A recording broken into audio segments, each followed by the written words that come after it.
Brothers and sisters in Islam, I'm here to talk to you about one of my favorite topics, and that is the description of Jannah. Let's take a walk, inshaAllah, through this place which Allah subhanahu wa ta'ala has promised those who are God conscious, in private and in open. Those of us who Imam al-Nawawi says there are 4 fundamentals for the person who wants to enter paradise. Number 1, to strive hard in worship. Number 2, to pardon others who have wronged you. Number 3, to restrain your anger. And number 4, to abstain from the haram things as much as you can. That is the road, inshaAllah, to Jannah. And the Shaykh after me will be talking about something like that, inshaAllah ta'ala.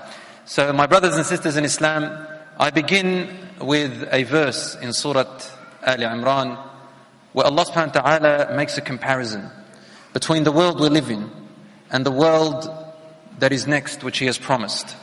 Allah says in the Quran, بعد أعوذ بالله من الشيطان الرجيم, بسم الله الرحمن الرحيم, اعلموا أنما الحياة الدنيا لعب وله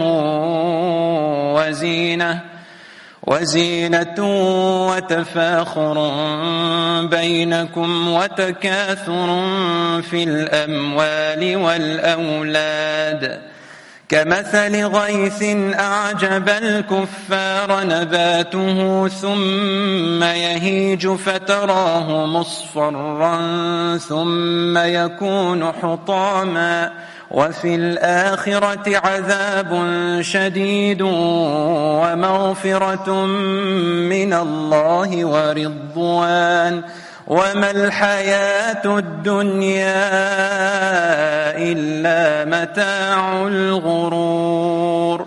Which means, know that this worldly life is nothing but play and entertainment and decorations and competition, boasting over what I have and what you have among each other, and raising and gathering loads and herds of wealth, and children a backbone. Just like a cloud that comes that pleases farmers a lot because they look forward to it, and then it begins to rain and produce for them crops of abundance, and then those crops after a little while wither away, and then till the next season. So you enjoy it for a little bit and it's gone. This is the example of the worldly life, Allah says. And in the hereafter, He says, there will be heart torment and forgiveness from Allah subhanahu wa ta'ala, and with Allah is the best of rewards. But you know what Allah subhanahu wa ta'ala then says? He says, قُلْ أَؤُنَبِّئُكُمْ بِخَيْرٍ مِّن ذَلِكُمْ. Do you want me to tell you something better than all of that? Something greater than all of this that people strive for? لِلَّذِينَ اتَّقَوْا عِندَ رَبِّهِمْ جَنَّاتٌ تَجْرِي مِن تَحْتِهَا الْأَنْهَارُ خَالِدِينَ فِيهَا وَأَزْوَاجٌ مُطَهَّرَةٌ وَرِضْوَانٌ مِّنَ اللَّهِ وَاللَّهُ بَصِيرٌ بِالْعِبَادِ.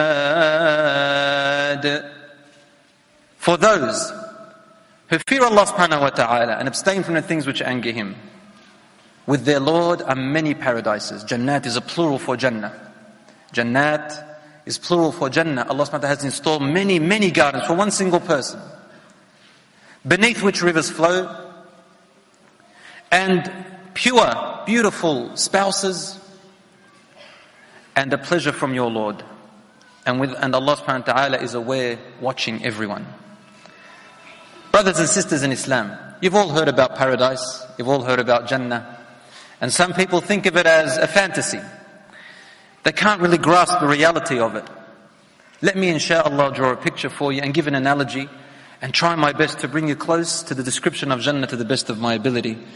But at the same time, I don't think anyone has succeeded in describing Jannah, because the Prophet ﷺ did say, فِيهَا مَا لَا عَيْنٌ رَأَتْ. In paradise there are things that no eye has ever seen. وَلَا أُذُنٌ سَمِعَتْ. And no ear has ever heard. وَلَا خَطَرَ عَلَى قَلْبِ بَشَرٍ. And it hasn't even occurred to the heart of any creation. You know when you say khatar or khatira, it's like a thought. And when Allah subhanahu wa ta'ala is using qalb, meaning the heart, not only is it a thought in the brain, but even a thought in feelings. No one's ever experienced, sometimes you say to yourself, I feel like something, but I don't know how to describe it. Have you ever gone through that type of feeling? I feel like I want some kind of enjoyment, and there's something I want, but I can't name it.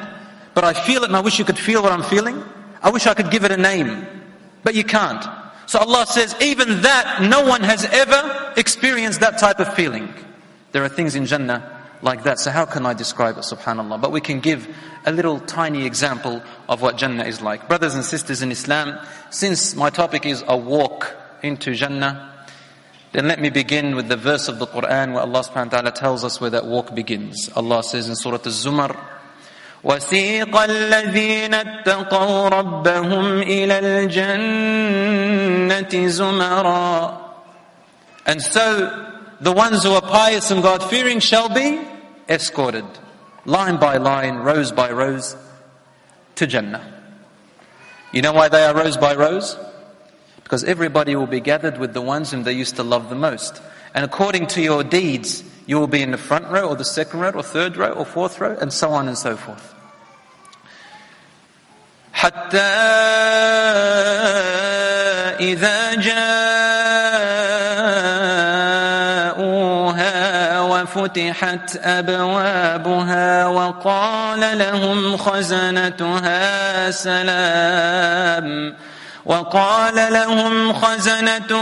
سلام عليكم طبتم فادخلوها خالدين.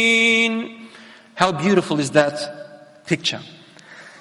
They are escorted by the angels, rows after rows, according to where they belong, according to their deeds and status.